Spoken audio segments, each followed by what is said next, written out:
আসসালামু আলাইকুম। আমি ডাক্তার মোহাম্মদ আসাদুজ্জামান পাটোয়ারি আছি আপনাদের সাথে। আশা করি যে যেখানে আছেন ভালো আছেন। ঈদের সময় ডায়াবেটিস রোগীদের সবচেয়ে বড় প্রশ্ন হয়, মিষ্টি বেশি ক্ষতিকর নাকি মাংস? ঈদের সময় আমরা মিষ্টি জাতীয় বিভিন্ন ধরনের খাবার খেয়ে থাকি। মিষ্টি জাতীয় খাবারের মূল উপাদান হলো চিনি।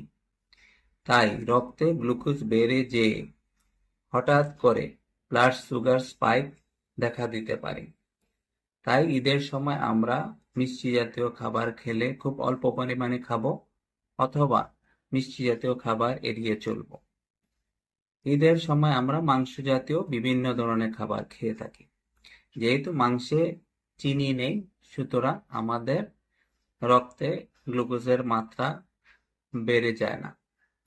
কিন্তু কিছু কিছু মাংস আছে যেগুলোতে চর্বি বেশি থাকে। এগুলো খেলে আমাদের রক্তে কোলেস্টেরল বেড়ে যেতে পারে। আর অতিরিক্ত পরিমাণ চর্বি জাতীয় বা মাংস খেলে আমাদের ওজন বাড়ে এবং ইনসুলিন রেজিস্ট্যান্স তৈরি হয়ে টাইপ 2 ডায়াবেটিস হতে পারে। তাই সরাসরি মাংসতে চিনি না থাকলেও আমাদের ওজন বাড়তে পারে বা রক্তে কোলেস্টেরল বাড়তে পারে এবং টাইপ 2 ডায়াবেটিস তৈরি হতে পারে। তাই ঈদের সময় আমরা কম চর্বিযুক্ত মাংস জাতীয় খাবার খাবো। সারমর্ম হলো, মিষ্টি জাতীয় খাবার বেশি ক্ষতিকর, যেহেতু এটা ব্লাড সুগার স্পাইক তৈরি করে, এবং চর্বি জাতীয় খাবার এড়িয়ে চলবো বা কম খাবো।